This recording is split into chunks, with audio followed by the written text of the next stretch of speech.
one of the upsets, not just the year, but probably the decade. 78 points scored against the Cowboys in the opening 2 rounds. That's a concern. Yeah. I think they're on the up, the Tigers. They're a team that could potentially play finals. But they're the cards you've been dealt. You just got to get on with it and play. You can't whinge about it. So... Welcome to another edition of the Billy Slater Podcast. Thanks to Tab. How are you, Billy? I'm well, thanks, Salty. How are you? I'm doing very well, thanks. Got to say, I enjoyed the weekend of footy. A few teams in a hole early in the season. There's a couple of sides that are really up and about. So, intriguing start to the season, isn't it? I'm just looking at the ladder at the moment, and there's 4 teams that have got a perfect sheet, 2 from 2. That's the Raiders, Bulldogs, the Knights, and the Rabbitohs. Now, many of the people would have had none of them in their top 8. Maybe the Bulldogs are probably the only team that were in the top 8 of most people's predictions at the start of the year. But the Rabbitohs, Knights, and the Raiders, great start from their teams, and looking to push that forward. Only round 2, but can you believe round 2's already finished and done, and we're looking forward to round 3 already. Yeah, that's for sure. All right, so much to talk about. We've got the Billy M's a little bit later on as well, and some very interesting viewer questions as well. Stay tuned, folks. Got some a couple of ones from left field too that we'll get to a little bit later on. Let's get into some of the big talking points following round 2. And James Tedesco described Friday night's win by the Roosters over the Panthers as one of the best in the club's history, or his time at the club. What a performance from the despised outsiders, Billy. Well, I think he may have even said the best. He was in the moment, obviously, and straight after that game, I think it was an incredible victory. Look, James Tedesco's been involved in premierships for the Roosters, so I think in time, this win might go down a couple of pegs or two, but in terms of emotion and the pressure on the club, the commentary around the club, and with all the players leaving and where people see this team, and off the back of the Broncos putting 50 points on them in round 1, to play the 4-time reigning premiers in round 2 was a huge ask. Not to mention losing more experience in Lindsay Collins. So they've done an incredible job, and Trent Robinson and his team have really galvanised and stuck together and come through with one of the upsets, not just the year, but probably the decade. Yeah, just an amazing win, as you just outlined, because of all of the circumstances around. And it probably, does this go to show, and using this game, and we've got a number of other examples of this, including the game that was on before it with the Warriors beating Manly, that something we touched on last week, Billy, is round 1 overreactions. Yeah. Certainly there's some inconsistencies in performances at the start of the year. Everyone's still, building combinations, excited about playing. You play the first game and then you're a little bit sore and you've got to back up and do it again. It's a real effort game. And if you commit to the effort side of the game, you'll put yourself in every contest, regardless of top end talent. So I think that's a reminder from the first couple of rounds. I think they were really good, the Roosters, and in particular their captain James Tedesco. He just always puts in. I don't think I've ever seen him play a game where you go, oh, he's not quite at the energy levels as he always is. He's not always the best player on the field, but he's always in the top 3 or 4 players on the field, and I thought he was great. Their leaders were great, and then their young players, Feketi, young forward, is it Lasalu? Taylor Lasalu? Yes. I believe he's actually a concreter, and he actually works throughout the week. So that's an incredible performance from him, not even a full-time first-grade footballer, to come in and play against the reigning premiers and do a great job for his team. They all contributed and they thoroughly deserved their victory. Yeah, they were brilliant on Friday night. Well done to them. We just touched on Manly briefly in their loss to the Warriors. There was concern for Tom Trbojevic. Good news with the scans over the weekend. And no long-term damage, and he may well be in the team sheet for this week's game against Canberra. Daly Cherry Evans had the back spasms, so concern there for Manly. In fact, concern across the board with a number of key players just pulling up injured over the weekend. Well, the first concern for Anthony Seibold and the Manly Seagulls is they couldn't back up their brilliant round one performance against the Cowboys. That they looked like the premiers.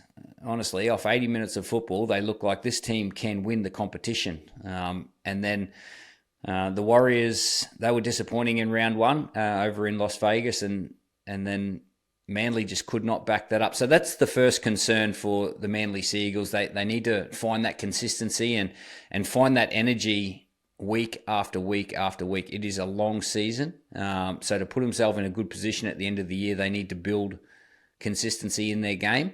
And then the second thing is their two star players in Cherry Evans and Trbojevic going down, not finishing the game. Cherry Evans was an obvious one because it was visible on the screen that he was in some sort of discomfort and he couldn't continue with a back issue. And then Tom, we didn't actually see Tom go off the field, and there was news that came through that he'd left the field with hamstring tightness. Great news for both of them that it doesn't look overly serious, but I'd be very surprised if Tom Trbojevic took the field this week. With his hamstring history, and even if he got to 100% by game day this weekend, I'd be very surprised if the Manly Seagulls ran Tom Trbojevic out.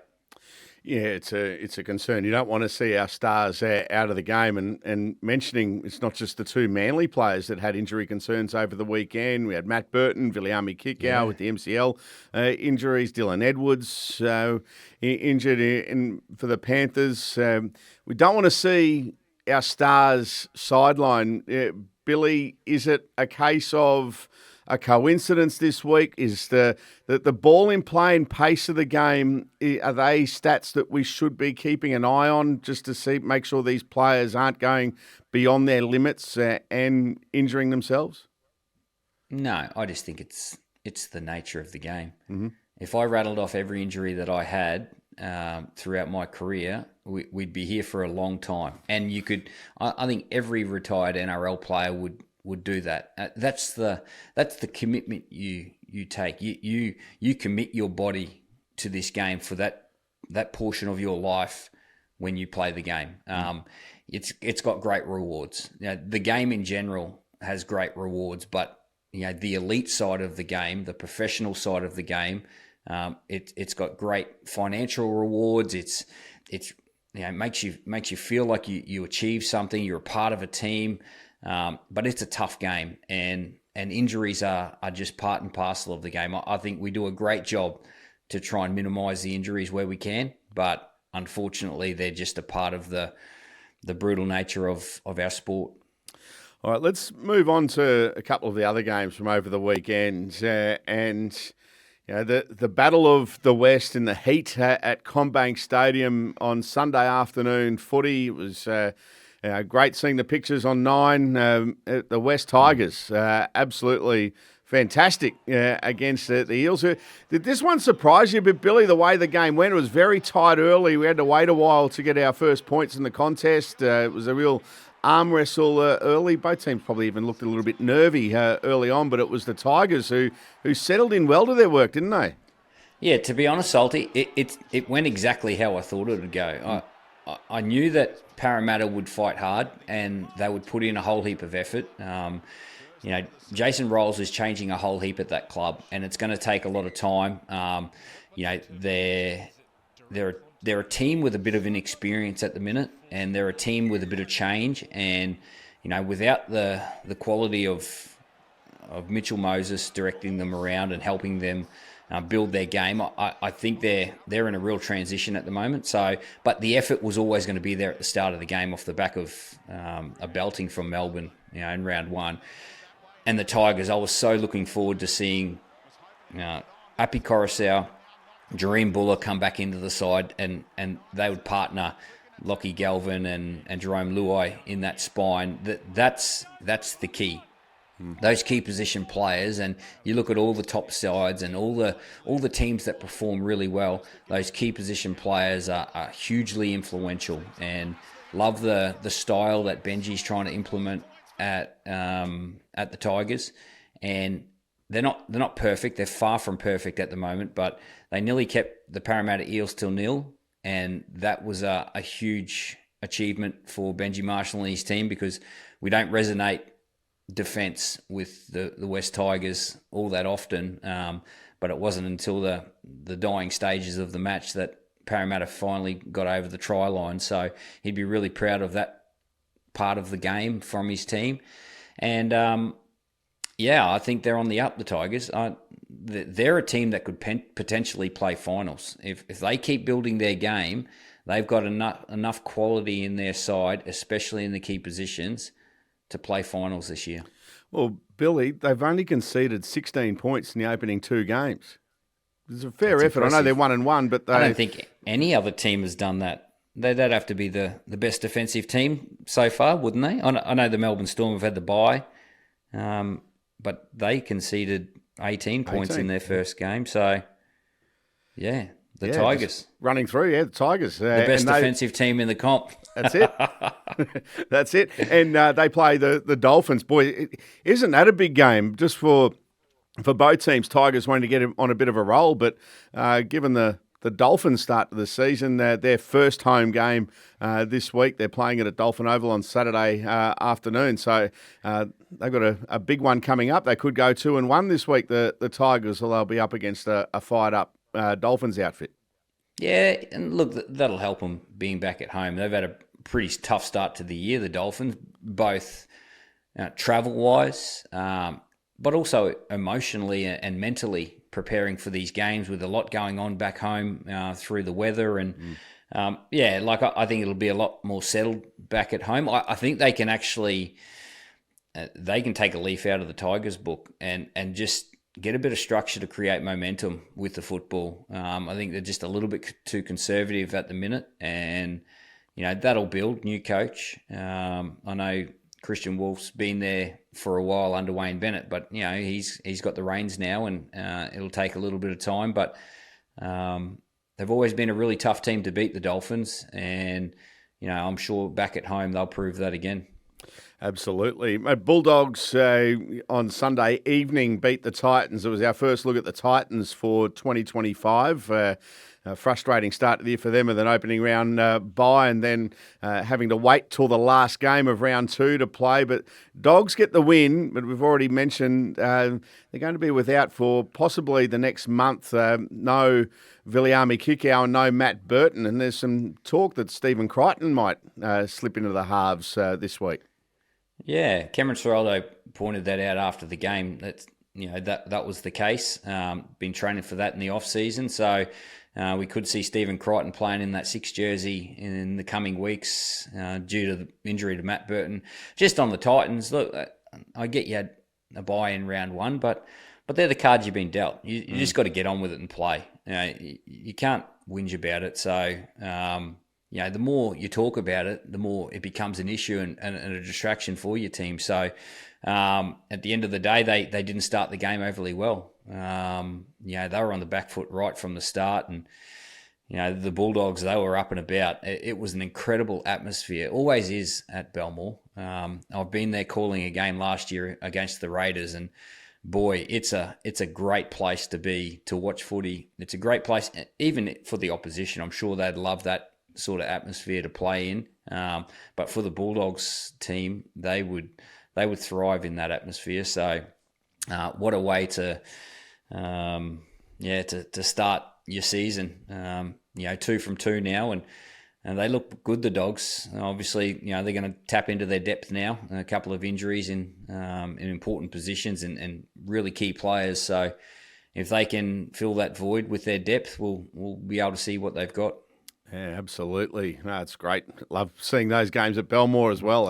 Titans did come back a little bit too, Salty. So, they missed the start. That's something that they'll look to rectify. But there's enough quality in that team, and in the last 10 minutes, I thought, well, hang on, if the Titans can get another try here, well, they're right in this. So although they were dominating that opening, 20, 30 minutes, I thought at the back end of the game they gave themselves a chance to shoot for a victory. Well, they got within 10 with 15 to go, didn't they? So yeah. Now, I want to ask you this question, Billy. We talk about great atmospheres. What about the atmosphere Saturday night in the nation's capital? I think it's the best theme song in the game, and the Viking clap going, and then the Green Machine song comes on. They were fired up from the get-go against Brisbane. Are the Raiders the real deal? Well, they are until they tell you they're not. Yes. They're a committed footy team. They're a committed footy team. Like what's the real deal? They're hard to beat. And if they can build that consistency of what they're putting into their game right now, they'll give themselves a chance against anyone. They beat a pretty impressive Broncos team off the back of round one. They were one of the form teams out of round one, the Broncos, and Ricky Stewart would have had his team up and about. Like I said last week, this would have been the perfect situation for Ricky Stewart to come back from Vegas after an impressive win over the Warriors. Who do you want to play, Stick? And he would have said, give me the Broncos. They just put 50 points on the Roosters, and this will just be able to, I'll be able to sharpen my team up and just say, hey, listen, look who's coming down to our backyard and trying to roll us by 50. So, he would have had his team right up for the challenge. It's a tough game, and they haven't got the high profile names that some of the other teams have. But it just goes to show that if you don't have that high profile signing, you can still compete. And if you're willing to commit to the tough side of the game and the hard side of the game, you can still compete. And the Raiders are doing that at the moment. Didn't the forwards aim up with no Joe Tapane? They're one of the leading front rowers in the game, out suspended. Josh Papali'i looking really good. And Corey Horsburgh, Billy, I think we might have touched on him last week, but just tremendous seeing him. Yeah, he's getting a lot of accolades, how fit he's got himself and all of that. But the footy he's playing, he's enjoying it. Yep. It's great to see, isn't it? Well, we saw a couple of years ago that he was capable of it, and it just shows you when you commit yourself and you get yourself nice and fit, what you can actually do. And I thought they were fantastic. They actually complemented each other. Off the first set of 6, the Broncos kicked off. They both had 2 carries in that first set, and that was noticeable, and that set the standard for not only their team, but it set the standard for them. And they went on to be 2 of the best players in the game.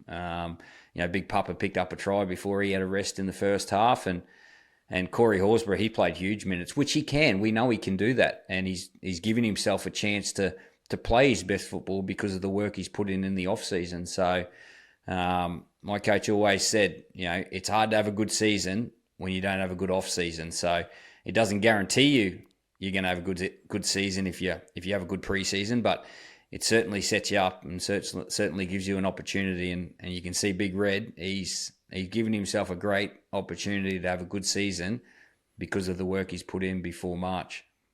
Yeah, absolutely. No, Canberra fans up and about, which is great to see. We haven't really focused too much on the Warriors, Billy, and their performance against Manly. And it was good to see off the back of Vegas, 3 of the 4 sides that went to Vegas won. If you were to say that before the start of the round, 3 of the 4 are going to win, you probably would have had Penrith as a lock in there. But Penrith were the only team that went to Vegas that lost in round 2. And just off the back of what you were talking about before, the Viking clap and the entertainment at the start of the match, our game is entertainment. Our game is an entertainment product. And the Viking clap and that feeling that those Raiders fans felt when their team ran out and they created it, that's what is sitting with them right now. They're thinking about those feelings that they had in those moments. And the Warriors had one as well.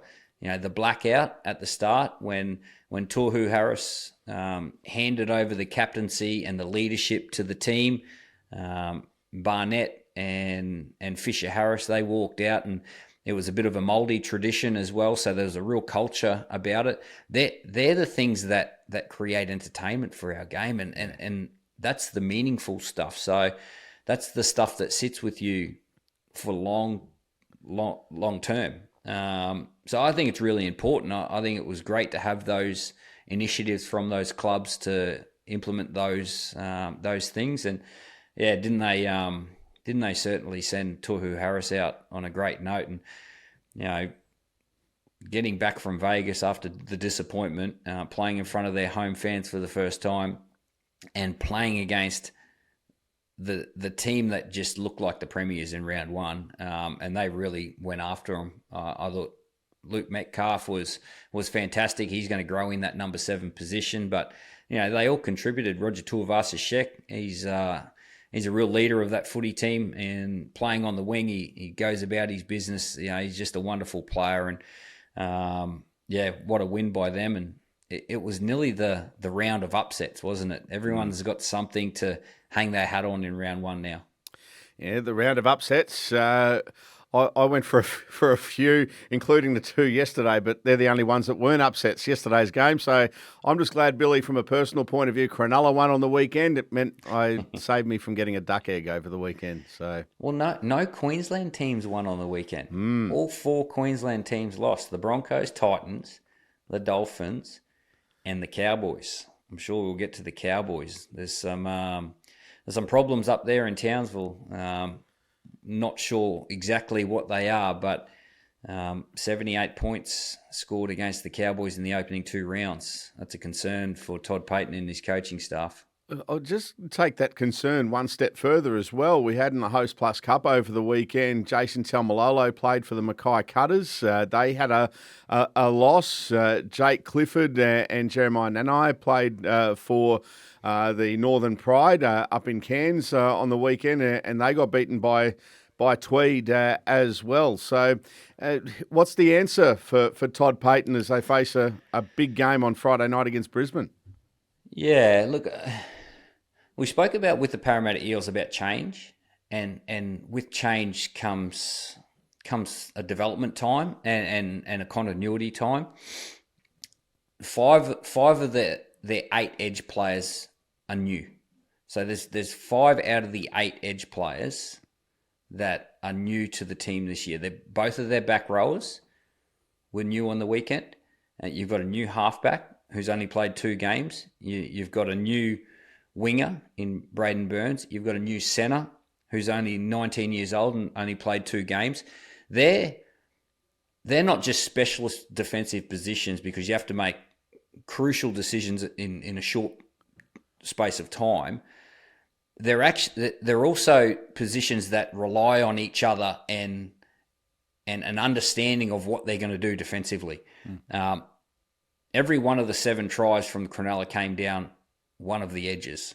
They didn't go through the middle of the Cowboys. So it's defensive decisions and defensive continuity and understanding what players are doing inside you and outside you. The key to defending on the edge is doing the same thing. If someone jams, well, everyone jams. If someone slides, everyone slides.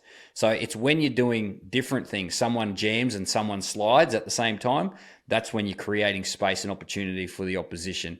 So I think the edge defense needs to be looked at. I don't know. Everyone's got different styles and tactics and things that they want to do with that, because there's more than one way to do it. Everyone doesn't have to do the same thing, but every team doesn't have to do the same thing, but every edge has to do the same thing. If you're in that edge, we're all got to do the same thing. So I think that's where I would start. I would start with the edge defense. And then their attack looked awful as well. There looked like a lack of cohesion, a lack of understanding of what's happening, and probably they just looked a little bit too flat. They didn't look like they were getting back and running onto the football a lot. So there's a bit of work to do at the Cowboys, but I'd be starting with the edge defense. All right, as we mentioned, round 3, they've got Brisbane at Suncorp Stadium on Friday night. We'll get to round 3 very soon. Also, very shortly, we'll get to the Billy M's. This is the Billy Slater Podcast, thanks to Tab. Fans always ask, Loza, what was the best era of league? And I tell them, nothing beats the line-breaking, flick-passing, goose-stepping, Vegas-flying, turbo try-scoring, origin drought-breaking, simply the best era of footy we're in right now. And with more market stats and insights, it's easy to enjoy the best era in footy with the best app in footy. Tab. We're on. What's gambling really costing you? For free and confidential support, visit gamblinghelponline.org.au. The Billy Slater Podcast, and right now it is time for the Billy M Medal, where we go through best team, best player each week, thanks to Tab. All right, Billy, best team of round 2. Well, you can't go past the Roosters, the mighty Roosters. Off the back of getting 50 points put on you in round 1, to back up and play against not just the reigning premiers, the 4-time reigning premiers in the Penrith Panthers. Not one person in this country gave them an opportunity to win this game. I don't think maybe the diehard Roosters fans tipped the Roosters this week, but that was a performance and a half. And look, the scrutiny and pressure and spotlight that was on this footy team, I think they all stood up, and well done to Trent Robinson and his football side.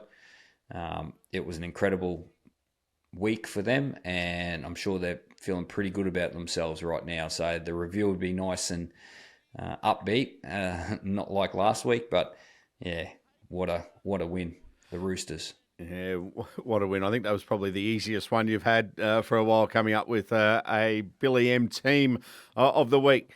This, not so straightforward again, because, boy, there were some great individual performances following round 2 of the NRL. So your best player, you've got the likes of Jai Gray, James Tedesco, Connor Watson, Corey Horsburgh. Will Kennedy for the Sharks was really good. And that's just to name a few, Billy. So you missed my winner. I thought I might. Yeah, it was easy, actually. He was so impressive. 10 out of 10, to be honest, and that was Kalen Ponga.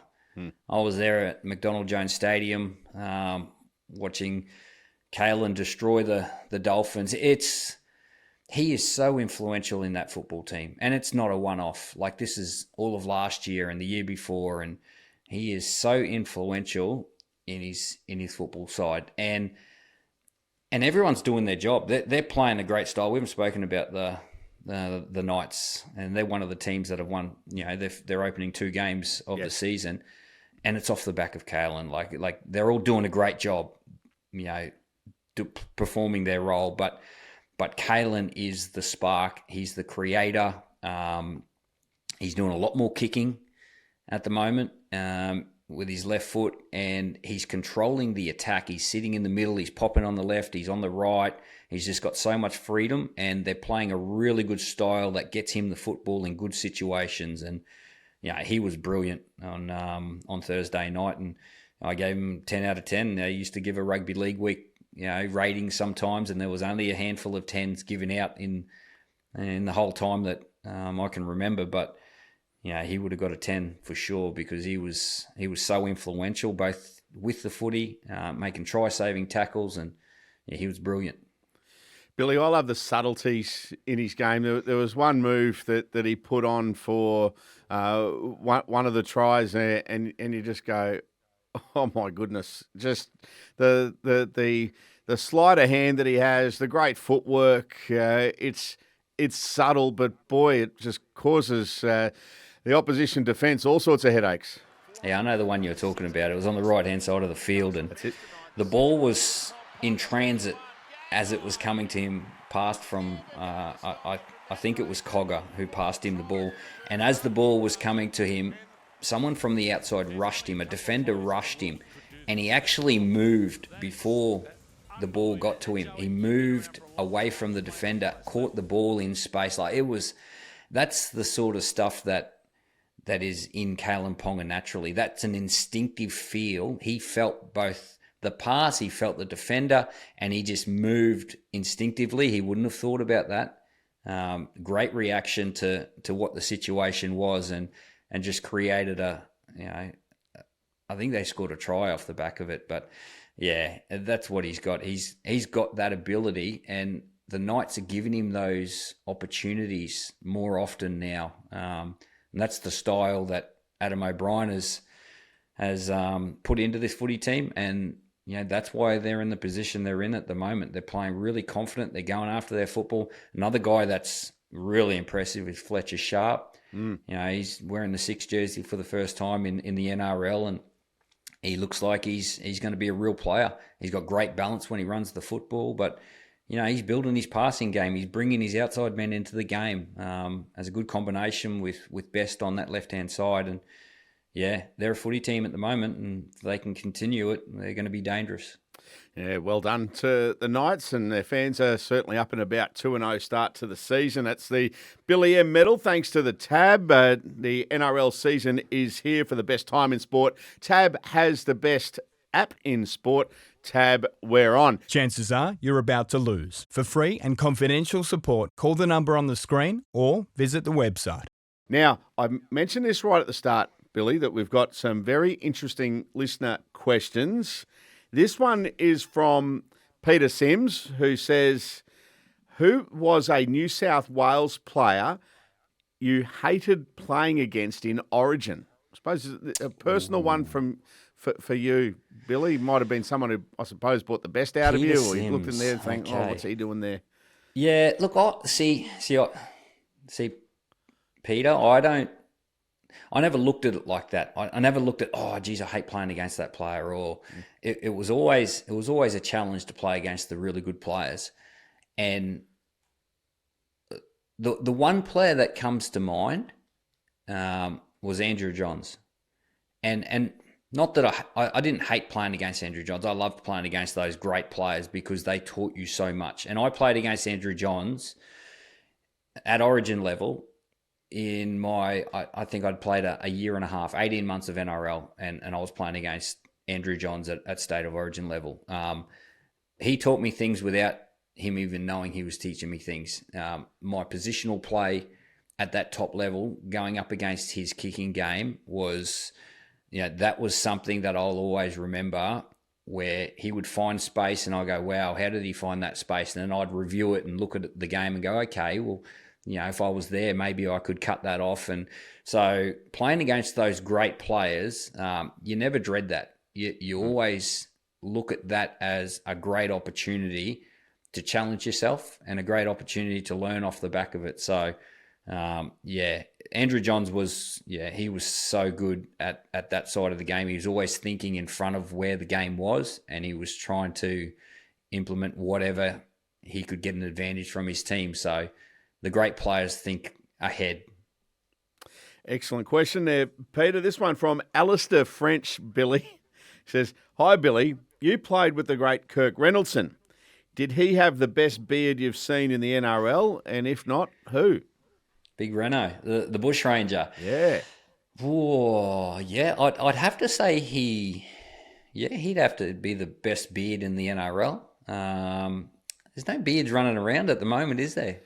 Not like that. No, not like Kirk Reynoldson. He spent a bit of time at Newcastle as well, from the Darling Downs in Queensland, Big Reno. I'll tell you who could grow a good beard, and he did at one stage there. I don't know if he kept it for too long, but that was Cameron Smith. It didn't take him long to grow a beard either. No. He did a couple of days without shaving, and he's got a beard. But he grew a beard in the off season one year, and he looked like who's that? Oh, there was the guy over in the States with he used to flash all his money around, Dan Bizaria or something like that. He had that big beard. He looked like him. So Cameron Smith, he'd be the one that'd challenge it. But yeah, Reno had a beauty. I think if Smithy was to grow one now, it'd be like David Letterman's. Might be a bit more grayer. Do you think? Maybe. Maybe.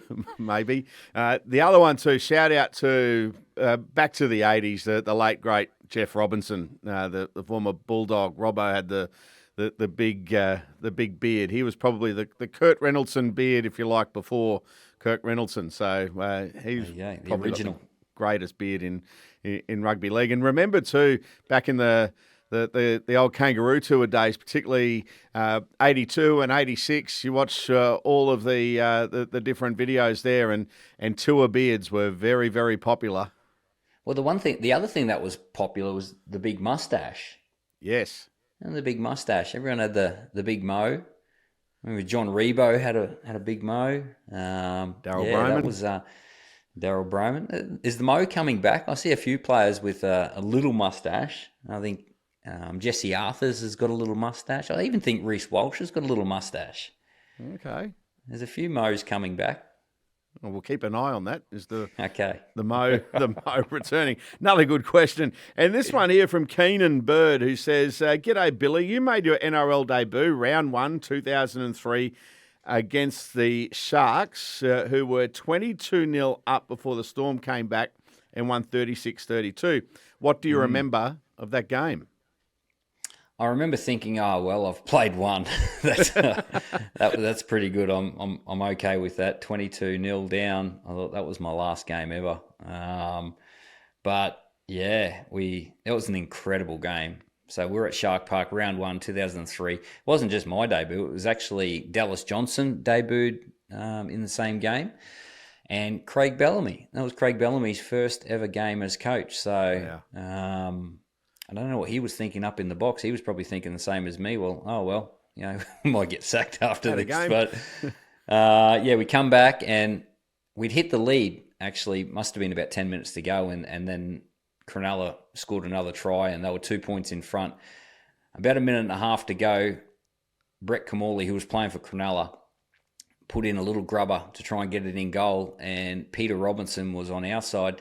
He trapped it with his foot, ran about 10 metres, gave it to Stephen Bell, and then he gave it to Matt Geyer, who ran the length. So we ran 95 metres to score a try in the final minute of the match to win the match. So it was an incredible game to be a part of, and for it to be my debut, it was I was blown away. Had mum and dad and my sister in the crowd. Like it was a great feeling.